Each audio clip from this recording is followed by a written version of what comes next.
안녕하세요. 자, 77쪽 요약서 보세요. 네.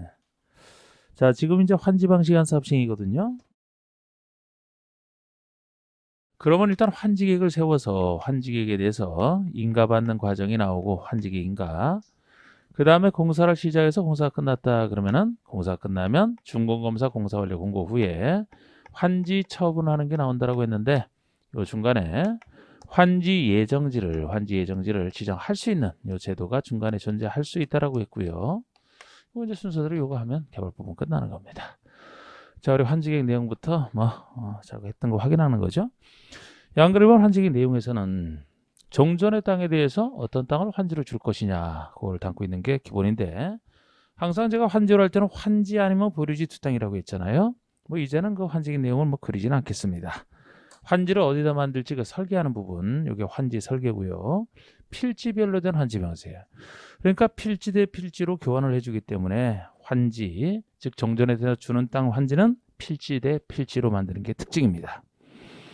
나중에 환지 계획과 비교를 해보셔야 되는 관리처분 계획은 정비법상 관리처분 계획은 분양 대상자 사람별로 만드는 건데 여기는 필지별로 만든다. 차이점.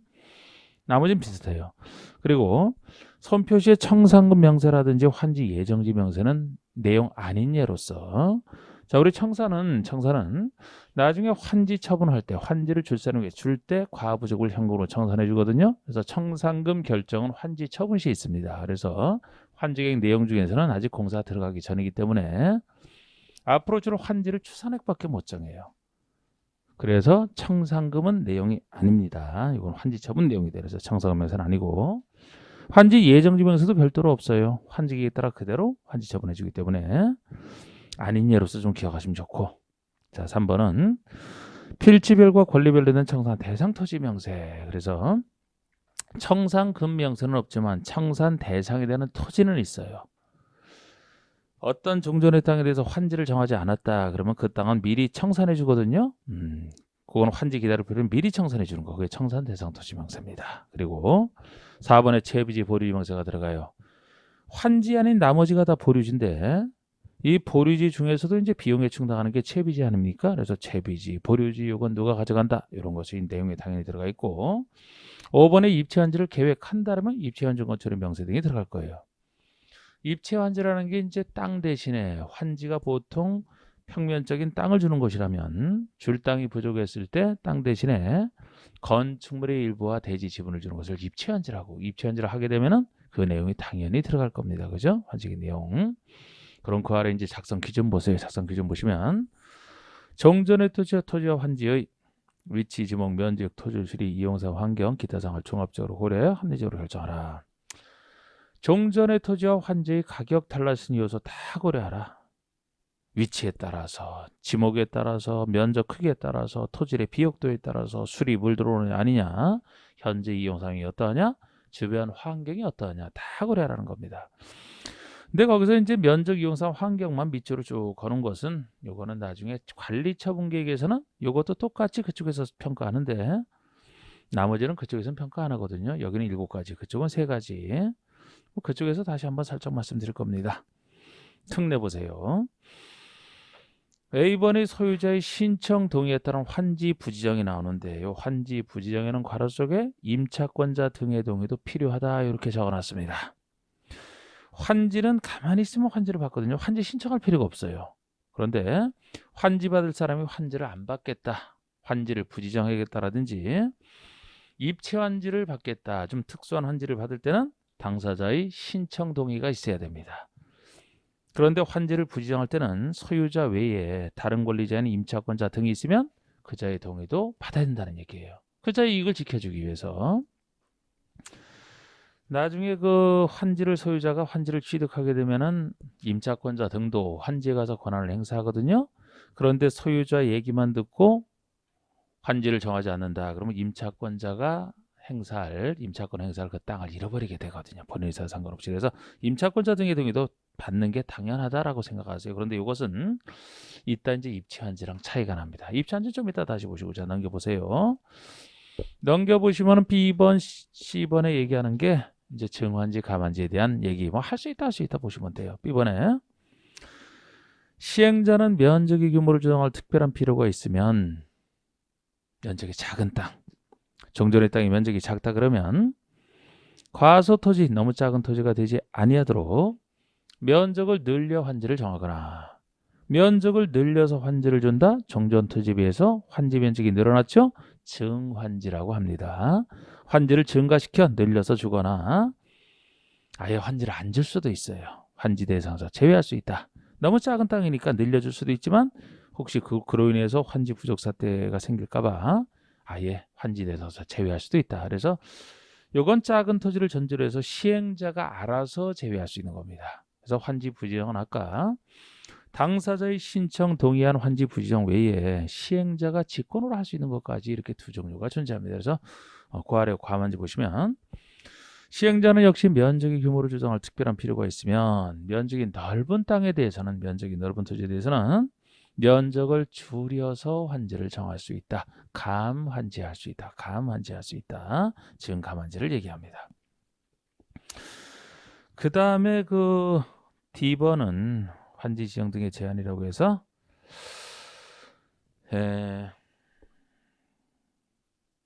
요거는 그냥 대충 보세요. 대충.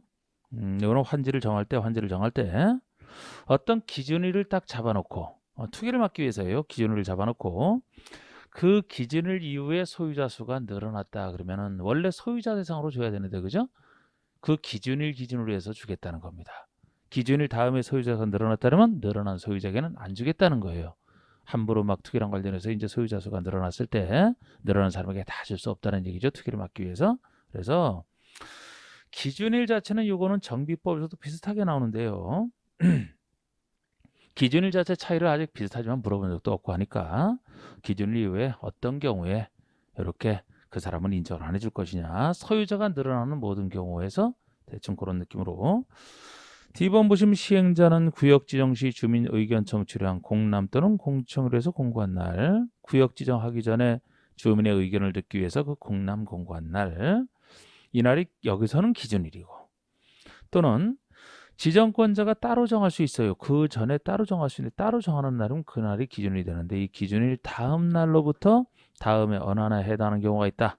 박스에 하나에 해당하는 경우에는 해당 토지 건축물에 대해서 기준일 다음 날부터 늘어난 그 소유물에 대해서는 환지 안 주고 금전으로 청산하거나 환지 지정을 주더라도 안 주고 제한할 수 있다는 겁니다. 그래서 기준일 다음 날로부터 소유자 수가 늘어난 박스에 하나에 해당할 때는 이 사람들에게는 물건 안 줄 수 있다는 거예요. 그럼 기준일 기준으로 소유하게 된 사람에게 환지라는 물건을 주겠다는 겁니다. 그렇게 할 수 있다는 거예요. 그래서 사유 정도만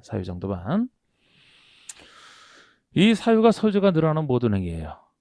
제가 여러 가지 개발행위 중에도 특히 투기랑 관련된 것이 소유자 수가 직접 늘어나는 거라 그랬죠? 우리 개발행 허가에서 얼핏 배운 거 있잖아. 여러분 소유자 수가 직접 늘어나는 개발행위 어떤 게 있어요? 토지 분할? 토지 분할되면 소유자 수 확 늘어나잖아. 또 건축물을 건축할 때도 있잖아. 건축할 때도 단독주택을 철거하고 공동주택을 지어서 분양한다. 그러면 공동주택이 들어서는 것만큼 소유자 수가 늘어나지 않습니까? 그 크게 두 가지예요. 박스 보시면 한 필지 토지가 여러 필지로 분할이 됐다. 분할되는 것만큼 소유자가 늘어나지 않습니까? 이거 그 전에 한 번 딱 냈어요. 그래서 제가 뭐 너무 신경 쓰지 말라고 한 건데 그 사유가 아닌 것은 아까 앞에 그 사유가 아닌 거 대놓고 요 1번에 분할을 바꿔서 합병으로 바꿔서 틀리게 냈단 말이에요. 여러분 둘 이상 토지가 합병이 되면 소유자 수가 오히려 줄어들죠? 줄어들으니까 시행자는 대환영이지 사업하는데 소유자가 늘어날 때가 문제가 된단 말이에요. 그렇게 하나 바꿔서 틀리게 냈던 거란 말이에요. 예? 아니면 2번 보세요. 단독이나 다가구 주택이 있는데 다세대적으로 전환됐대요. 용도 전환을 얘기합니다. 그러면 다가구도 단독이라고 배웠는데 그죠? 다세대 공동인 다세대로 전환이 되면은 그만큼 소유자 수가 늘어나잖아 다. 3번에 하나의 대지 범위 안에 속하는 동일인 소유의 토지와 주택 등 건축물을 각각 토지와 주택 등 건축물을 각각 분리해서 소유한다면 한 사람이 자기 땅에 건물 가지고 있다가 토지와 건물 소유자를 분리하게 되면은 토지 소유자 하나, 건물 소유자 하나, 소유자 수는 드러나지 않습니까? 4번이 건축물의 건축을 통해서 건물 없는 나대지에 건물을 새로 지으면 건물 소유자 수는 늘어나고, 기존 건축을 철거하고 다세대나 그 밖에 집합건물 부산 구분 소유권 대상이 되는 건축물, 즉 공동주택을 건축하여 소유자 수가 증가된다. 토지 분할이 1번이고 건축물 건축이 4번이고요. 나머지 2번, 3번도 결국 소유자 수 늘어나는 모든 걸 얘기합니다. 별 얘기 아니에요. 그래서 그렇게 보시고, 자, 우리 입체한지 봐주세요. 입체한지에서도 일단 기본이 기억번이고 여기다 추가로 더 나갈 때가 이제 나머지인데, 요건 보세요. 기본 요건을 보시면 아까 우리 환지 부지정과 구별하시는 제목에도 제가 소유자 신청만 적어놨지 임차권자 신청 X 이렇게 해놨는데, 소유자 신청만으로 충분하다는 겁니다. 그럼 여기서는 왜 임차권자 등이 있어도 임차권자의 신청이나 동의는 필요 없느냐? 환지 부지정과 달리 반대가 뻔해서 일부러 안 듣는다 이렇게 생각을 하세요. 사실 토지에 대해서 건물 입체한지 주게 되면은 너무 많이 바뀌기 때문에 너무 동일성이 없어서 그 저당권 정도만 넘어가지 이용권은 안 넘어가는데, 그냥 반대가 뻔해서 귀찮으면, 예를 들어 토지에 대해서 권리를 가진 자에게 입체한지로 건물 줄 테니까 받아볼 생각 있느냐 그러면은 직업이 바뀌게 된단 말이에요. 토지를 임차하던 사람이 건물을 임차하게 되면 반대가 뻔해서 안 된다. 이렇게 시행자는 사업을 원활히 시행하기 위해서 특히 필요한 경우에 토지 또는 건축물 소유자 신청을 받아, 이렇게 소유자 신청만으로 충분하다는 겁니다. 보통 토지 소유자가 신청해야 되지만 건물 소유자에서 신청할 수 있어요. 어차피 입체한지 건물 받는 것이라 소유자 신청만이에요. 임차권자 등이 동의받다는 얘기는 아까와 달리 없다는 거. 차이점, 환지 부지정과 차이점. 이렇게 소유자 신청을 받아 건축의 일부와 그 건축의 토지의 공유 지분을 부여할 수 있다. 건축의 일부와 대지 지분을 부여할 수 있다. 입체한지 개념입니다. 이렇게 일단 개념을 보시는지 다만부터 나오는 거, 다만에서부터 미음번까지 나오는 것이 입체한지에서 어렵게 낼 때 낼 수 있는 부분이에요. 근데 제가 항상 이 입체한지 부분은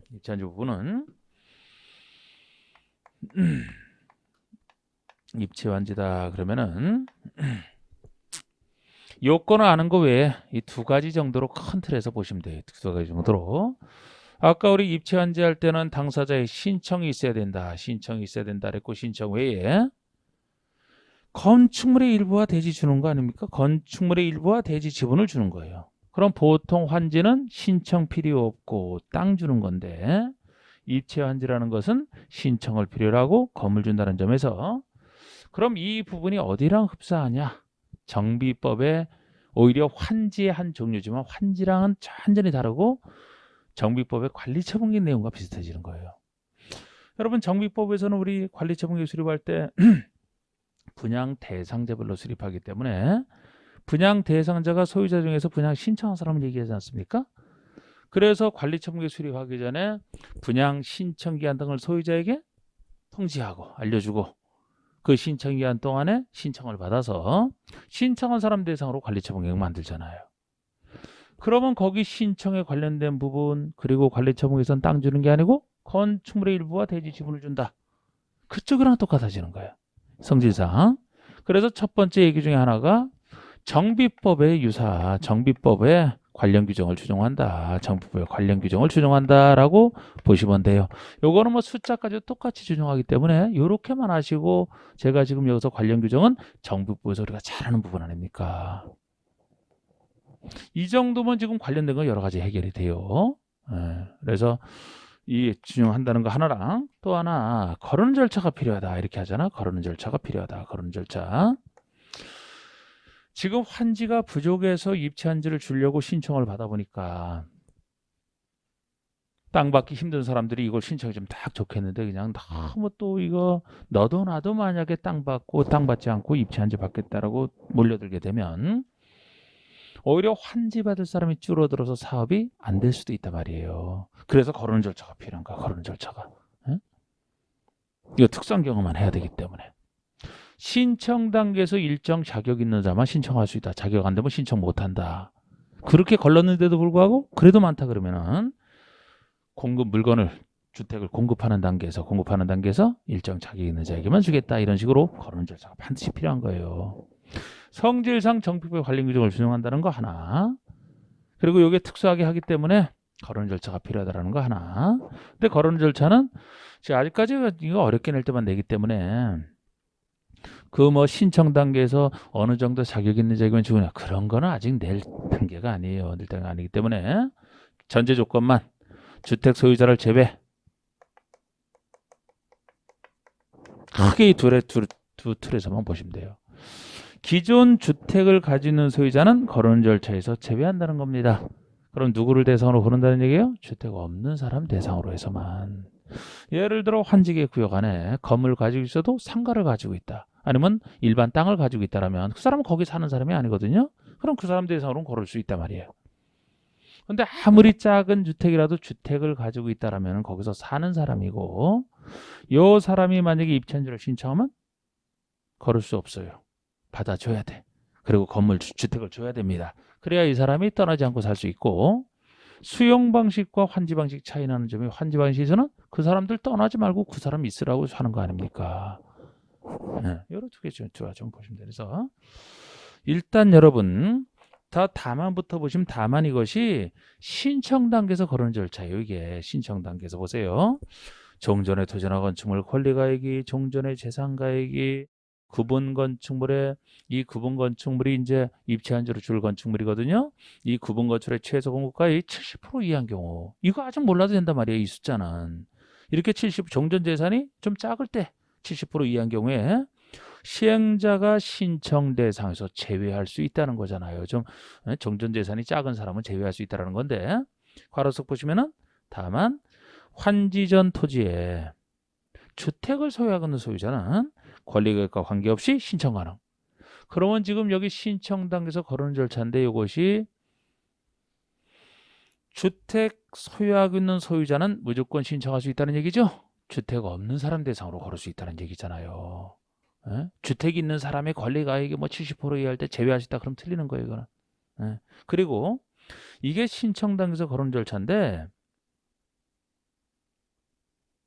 공급 단계에서 거론 절차가 미음번 박스에 옆에 페이지 미음번 박스에 티급번이란 말이에요. 맨 마지막에 나오는 거. 그 옆에 페이지 박스에 티급번 보시면은 입체한주로 주택을 공급할 때 주택을 줄 때 얘기잖아. 주택을 줄 때 주택을 소유하지 아니한 소유자에 대해서 주택 없는 소유자에 대해서는 다음의 경우만 주택을 줄 수 있다. 그래서 1번 요건, 2번 요건을 1번, 2번 요건 중에 하나를 갖춘 경우에 그 사람에게만 줄 수 있다는 얘기니까 이게 공급 단계에서 거론 절차인데 역시 주택 없는 사람을 전제하잖아요. 이 두 가지가 그 얘기거든요. 그럼 나머지 얘기가 다 이거예요. 정비법의 관련 규정을 준용한다는 거 우리 정비법에서 열심히 봤으니까 대충 한번 확인만 하고 넘어갑시다. 니은번이 정비법으로 따지면 분양통지공고 얘기예요. 사업시행 인가담에 나오는 분양통지공고.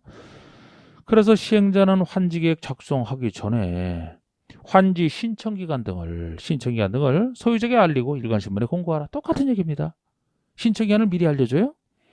그러면 디귿번에 이때 입찰한지 신청기간은 통지한테로부터 30일 이상 60일 내로 한다. 똑같습니다. 그쪽 얘기랑 그쪽에 신청기간과 똑같아요. 리얼번에 그 신청기간 동안에 신청하라. 이게 신청에 관련된 얘기입니다. 신청에 관련된 걸 그대로 준용하잖아. 그리고 미음번에 주택 줄 때 기역번에 1주택 주는 원칙에 예외 중에 이 니은번에 다음의 소유자는 소유한 주택 수만큼 줄 수 있다. 이 두 가지가 주택 줄 때 그 주는 기준을 준용하는 거 아닙니까? 우리 관리처분에서 유명한 얘기죠. 이게 원칙은 주택 하나 주는 건데 하나 주는 주택에 대한 예외로서 여러 가지 예외가 있습니다. 그 중에서 뭐 재건축에 대한 이런 예외 말고 소유한 주택 수만큼 줄 수 있는 요 예외까지 준용하는 거예요. 소유한 주택 수만큼 줄 수 있는 거 똑같이 돼 있습니다. 똑같이 돼 있어요. 예를 들어 니은번 보시면 누구에게만 소유한 주택 수만큼 줄 수 있느냐? 2번처럼 근로자 숙소나 기숙사 용도로 주택을 소유하고 있는 자, 그 기숙사 쓸 사람들을 위해서 그대로 다 줄 수 있다 그랬고 공공시행자라면 공공이니까 공공목적으로 할 수 있다. 똑같은 얘기인데 1번을 살짝 원리는 같은데 말을 바꿔놨을 뿐이지 1번이 정비법에서는 재건축에 대한 예외 아닙니까? 재건축에 대한 예외인데 여기는 도시개발구역이니까 재건축이라는 말을 그대로 쓸 수 없어서 도시개발구역의 소유자라고 바꿔놨을 뿐이지 구조가 똑같아요. 수도권의 과밀 역적 원역에 위치하지 아니하는 이잖아. 아니하는 도시개발구역의 소유자에게. 정비법에서는 과밀 역적에 위치하지 아니하는 재건축의 소유자 이렇게 얘기하고 있잖아. 에? 위치하지 아니하는 소유자 대수만큼 수도권의 과밀 역적이 아닌 이걸 똑같이 쓰는 거예요. 그래서 이걸 하나하나 기억하는 것보다 이렇게 이 두 가지 틀을 가지고 좀 기억을 하시면 되겠습니다. 그리고 F번에 보시면 공공시설 용적에 대한 조치라고 해서 F번에서 기억법만 환지기획을 정함에 있어서 그 위치 면적 등에 대해서 환지 기준을 적용하지 아니할 수 있다. 항상 이런 걸 뭐 국격법에도 비슷하게 나오는 얘기인데 공공시설 용지라면 공공시설을 설치할 땅이기 때문에 나름대로 공공시설을 먼저 설치를 해줘야 되거든요. 그렇기 때문에 여러 가지 그 복잡한 환지 기준 적용 안 할 수 있다는 거예요. 안 하는 혜택을 주겠다는 겁니다. 자 이렇게 9번에 지번의 채비지 보류지 보세요. 지번의 채비지 보류지 기억번 시행자는 경비에 충당하거나 규약 등이 정하는 목적으로 해서 일정한 토지를 환지로 정하지 않고 보류지로 정할 수 있으며 이게 보류지 개념이에요. 환지로 정전 토지 소유자에게 주는 것이 환지 주지 않고 남겨놓는 걸 다 보류지라고 했잖아요. 그래서 뭐 경비에 충당하든 일정한 목적을 위해서든 불문하고 환지로 정해지지 않은 것이 다 보류지다 이런 뜻이고요. 그중 일부를 보류지 중에 일부를 채비지로 정하여 필요한 경비에 충당할 수 있다. 채비지로 정하여 필요한 경비에 충당할 수 있다. 보류지 중에 따로 경비에 충당하는 것을 따로 채비지라고 한다. 그런 뜻이죠. 그래서 환지하는 보류지 둘 중에 하나가 있는데 채비지는 보류지의 일종입니다. 그래서 나중에 보시면 채비지는 비용을 대체하는 것이라 시행자가 가져가는 것이고 보류지는 환지기에서 이제 정한 자, 환지기에서 보류지를 정할 때 이 보류지는 누가, 이렇게 이제 정하는 뭐 그 정도 얘기입니다. 그 정도 얘기. 니은 뭐 채비지를 필요한 경우 집단적으로 조성할 수도 있다 이렇게 나가는 것이고 넘겨보세요. 넘겨보시고 그 다음에 이제 H번에서는 규칙 얘기가 나오는데 조금 규칙에 관련된 얘기가 이제 조금 소개를 시켜놨죠. 이 중에 일부는 좀 할 겁니다. 이 중에 일부 할 건데. 자, 여기서 원래 규칙에 대한 부분은 시험에 내면은 요거 대비하기가 힘들어요. 우리가 워낙 양이 많다 보니까 법 0의 일부만 하는데 요건 0 밑에 있는 규칙이잖아, 규칙. 그런데 요게 가끔 나왔기 때문에 또 저는 무시할 수도 없어요. 특히 요것이 계산 문제로 이제 몇 번씩 나왔던 거라 말이에요. 계산 문제로. 근데 요 계산 문제에 관련된 것이 그거 제가 별표 하나씩 해놓은 거 2번에 반가로 2번 3번에 반가로 2번 이 두 가지만 별표 하나씩 해놨잖아요. 요게 이제 몇 번씩 계산 문제로 가끔 나왔던 거라 말이에요. 그래서 이 정도는 해야 되는데 뭐 이해하시면 어차피 주어진 것을 판단하는 게 이해하시면 쉬워요. 어렵진 않아 이게. 학개론처럼 그렇게 어렵진 않다라고 했습니다. 자, 먼저 배경 지식 살짝 보시면 박스 1번 환지 설계 방식에서 원칙이 평가식이고 예외가 면적식이에요. 얘가 제가 환지 계획 만들 때 정전의 토지 평가하고 거기서 비슷한 환지를 추산해 그걸 평가해서 비슷한 걸 준다고 했죠? 그게 평가식이야, 평가식. 그러니까 환지라면 정전의 토지의 그 위치에 새로운 환지를 꼭 주는 것은 아닙니다. 그 위치에 주는 게 아니고 그 토지와 비슷한 가치의 것을 준다 보시면 돼요. 그래서 평가식이 원칙이야, 평가식이. 그래서 평가식이라는 게 도시개발 사업 시행 전후의 토지가액의 평가가액에 비례하여 환지를 결정하는 방법. 요게 이제 평가식으로 하는 게 원칙인데 예외적으로 면적식으로 하거든요. 환지에서도 특수한 경우에만 면적식으로 하고 면적식이라는 것은 가치에 상관없이 그 위치에 그 정도 크기를 주겠다는 게 면적식이에요. 여러분 시골에 가면 그 농지가 경지정리 쫙 되면 바닥판처럼 이렇게 딱딱 경지정리 되어 있는 거 있거든요. 그것이 환지 방식으로 경지정리를 한 거라고 그게. 도시발사 이건 도시발사업으로서의 환지고 그쪽에선 농지 경지정리할 때 이제 다른 법에 따라 하는 건데 그게 평가식이에요, 면적식이에요? 그게 면적식이에요. 그게 농지 경지 정리할 때가 그런 그 종전의 땅 그 위치에 비슷한 것을 준단 말이에요. 이게 그 위치에. 그런데 도시개발법에서는 원칙이 평가식이고 예외가 면적식이란 말이에요. 응? 아니 여기가 주택이 있었는데 주택을 새로 개발해서 저쪽에 택지에다 개발한 게 좋다라면 이 위치에 줘서는 안 되지. 저쪽과 비슷한 가치 것을 줘야 되지. 그래서 보세요. 환지 지정으로 인해서 토지 이동이 경미하거나 토지 이동이 경미하대. 평가식으로 해서 저 다른 위치를 주려고 했는데 그 이동이 경미하대요. 공교롭게. 그렇다라든지 아니면 기반설의 단순한 정비라면은 도로 등 기반설만 단순하게 정비해주는 선에서 이렇게 한다라면은 이렇게 작으니까 이때는 사업 시행 전의 토지 및 그 위치를 기준으로 환지를 결정하는 방식을 예외적으로 적용할 수 있다는 거예요. 그 위치에 그 면적 주는 것을 면적식이라고 하는데 예외적인 현상입니다. 작을 때 이동이 경마거나 이럴 때. 자 그런데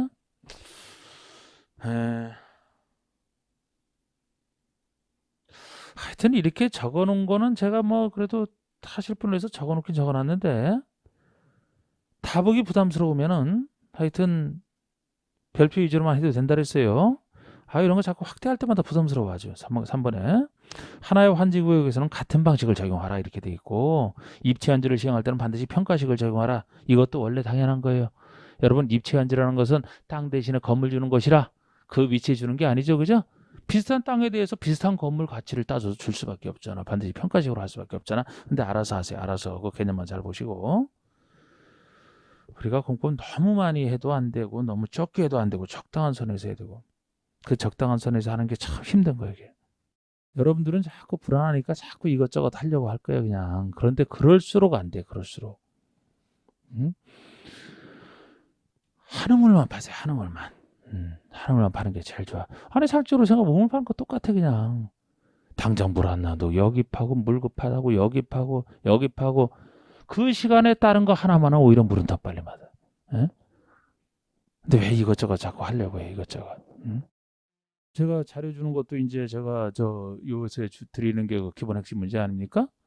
그거는 진짜 기본적으로 이거는 뭐 그거는 뭐 아주 지금까지 지문에 많이 나왔던 것도 위주로 했는데 다 많이 할 수는 없으니까 기본적인 핵심 문제를 그걸 추린 거예요.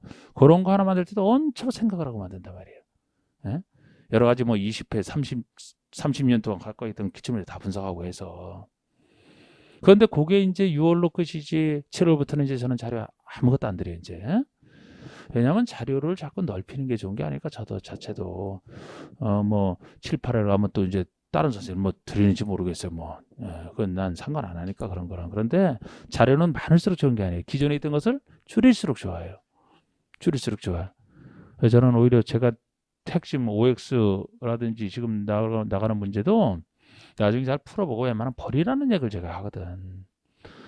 그런데 자료를 새로운 거 늘린다고? 새로운 거 늘려서 어떻게 하려고 또 체계가 다 서로 다른데 중요성을 강조하는 것도 다 다르고 뚱뚱한 것도 공부하려고.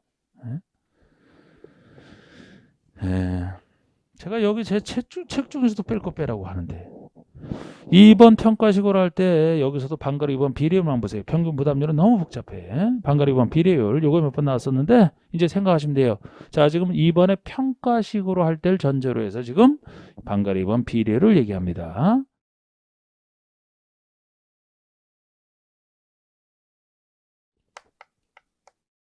어차피 계산식 이것도 몇 번 나왔었는데 지문에서 주었단 말이에요. 요거는 얼마, 요거는 얼마 준 상태에서 거기서 이제 골라서 푸는 것이기 때문에 요 내용만 이해하시면 외우지 않아도 괜찮습니다.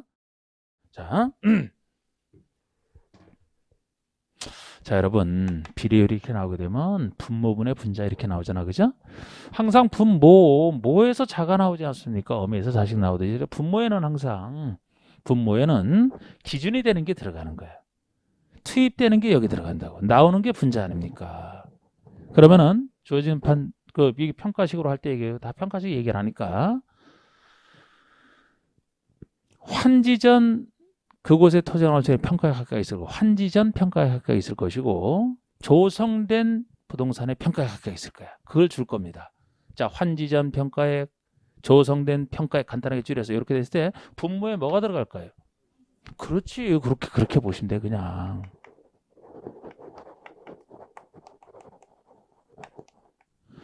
환지하기 전에 종전의 그 가치만큼이 투입이 돼서 나온 게 뭐예요? 나온 게 조성된 토지나 건설의 평가액이 나온 거지. 이게 나온 거 아닙니까? 요거를 투입해서 이걸 투입해서 나온 가치가 이 정도 가치예요. 그런데 이 나왔다는 얘기는 하늘에서 갑자기 뚝 떨어진 게 아니죠? 요거를 얻기 위해서 지불한 대가가 있잖아. 사업비.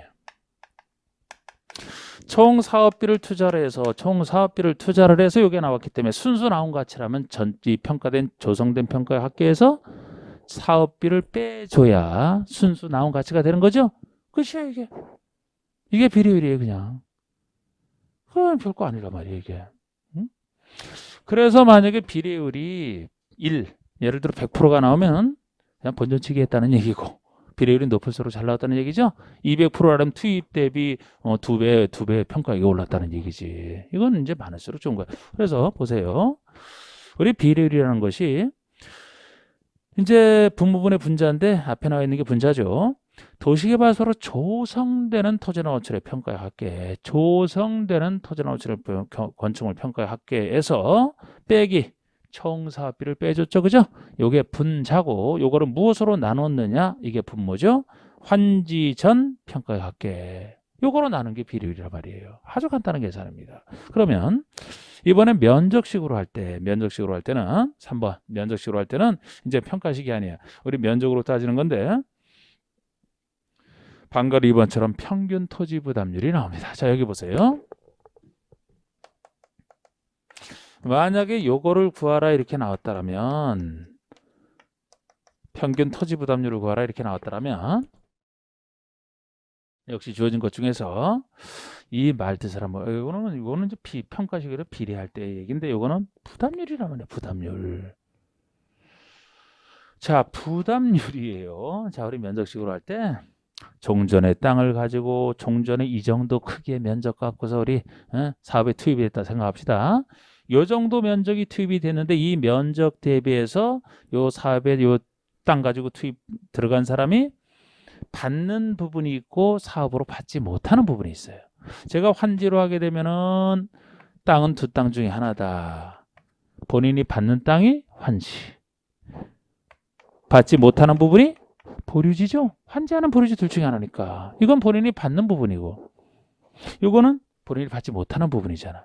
그러면 환지와 보류 중에서 부담했다는 부분은 뭐를 얘기하는 거예요? 사업을 해서 부담했다는 얘기는 뭐를 얘기하는 거예요? 이거요? 이걸 얘기하지, 이거를.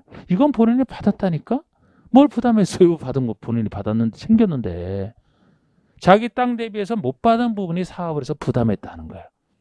우리가 물건을 구입할 때 물건 내가 얻는 대신에 그 물건 취득을 해서 무엇을 부담했느냐? 값을 부담하잖아요. 이거거든? 그러면은 우리가 보통 생각할 때 부담률이라면은 면적식으로 할 때이니까 분모에 들어가는 게 환지계 구역 전체 면적이 되는 거예요. 환지계 구역 전체 면적,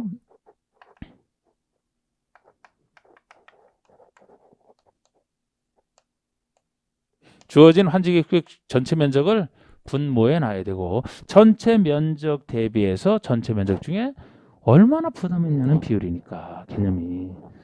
그럼 여기 들어가는 게 무슨 토지가 돼요? 이게 부담률이 되는 거예요, 기본적으로. 내가 사업을 해서 전체 면적 대비 얼마나 부담을 했느냐. 그런데 이거는 사업에 참여한 사람이 예산을 가지고 들어가서 부담했다는 얘기이기 때문에 지금 옆에서 이제 시행하는 사람은 사업에 직접 참여해서 주는 게 아니고 옆에서 시행만 했을 뿐이거든요. 시행자 소유분은 양쪽에서 빼줘야, 똑같이 빼줘야 완성이 되는 겁니다. 그러면 시행자 소유분을 양쪽에 딱 빼주면 순수하게 사업에 참여한 사람들의 면적 대비 그 사람들이 부담한 부담률이 나오는 거예요. 시행자 소유분을 빼주면. 그래서 이 시행자 소유분 빼준다는 얘기는 처음부터 시행자가 소유하고 있었던 것뿐만 아니고 나중에 이제 사업 시행을 하고 시행자에게 무상 귀속되는 부분도 결국 시행자 소유분이, 그러니까 시행자 소유라는 것은 다 빼주면 돼. 그러니까 요거보다는 이게 좀 더 나왔었지. 이거 계산 문제로 한 3번 나왔었지, 이거는. 응? 그래서 요거는 바로 분자식으로 이렇게 돼 있는데 환지계 구역 전체 면적분의 보류지 면적 비율이잖아. 환지계 구역 전체 면적분의 보류지 면적 비율인데 여기서 양쪽에서 빼주기를 시행자에게 무상 귀속되는 토지 그럼 시행자 소유분이 되는 것이고 시행자가 소유하는 토지는 처음부터 소유하는 땅이든 어쨌든 이게 전체 다 시행자 소유분을 빼준 걸 얘기해요. 이게 부담률이 되는 거예요. 그럼 부담률은 많으면 많을수록 사업을 해서 많이 부담했다는 얘기죠? 많이 부담했다는 얘기잖아. 그러면 뭐 안 좋은 거죠. 뭐 이건 부담률은 많을수록. 그래서 이렇게 합니다. 동그라미 2번에 환지계 구역의 평균 토지 부담률은 50%를 초과할 수 없다. 50%가 한도라는 거에 다른 일 없으면 50%가 한도인데 이거 시행자가 정하잖아요. 환지계에서 올 때 지금. 다만 지정권자, 행정적인 지정권자가 인정하면은 60%까지 할 수가 있고 소유자 3분의 2 이상이 동의하면은 60%를 초과해 정할 수 있다. 원래는 50% 반까지인데 부담률이 지정권자가 뭐라고 지정권자가 인정하면 60%까지로 할 수가 있고 아예 소유자 관계자들 3분의 2 이상이 동의하면은 60%를 초과하여 70, 80까지 정할 수 있는 건 3분의 2 이상이 동의했을 때이고 이건 한 번 지문에 등장했을 뿐이고요. 다른 건 여기서 안 합니다. 이제 됐고 반거로 3번의 조성토지 평가 보세요. 이게 이제 환지 방식 평가하는 거 이건 앞에 저번 시간에 한번 말씀드렸잖아. 구별해서 여기서는 감정 평가를 그대로 하는 게 아니고 시행자가 자율적으로 하는 사업이라 시행자에게 권한을 줬다. 시행자가 평가한다. 이게 환지 방식에서 평가다 그랬잖아. 그죠? 시행자는 영자는 공인평가기관 감정평가업자 이 감정평가업자로 하여금 평가하게 하는 거 감정평가를 시킨 다음에 이 감정평가를 바탕으로 해서 토지평가협의회의 심의를 거쳐 결정을 한다. 누가? 시행자가 결정하는 구조예요. 이렇게. 그리고 양가로 3번의 환지계인가? 요것만 제가 지정권자가 아니라고 했잖아. 시행자가 환지계 수립에 따르면 요것만 시장은수 구청장이 인가권자다. 시장은수 구청장이 인가. 요것만 이제 지정권자가 아닙니다. 또 행정청이 아닌 시행자가 있을 때죠. 뭐 행정청이 시행자가 있으면 자기가 자기인 것 같아. 필요 없으니까. 자, 이게 환지계획에서 이렇게 했고요. 자, 여기서 10분 쉬겠습니다. 여기서.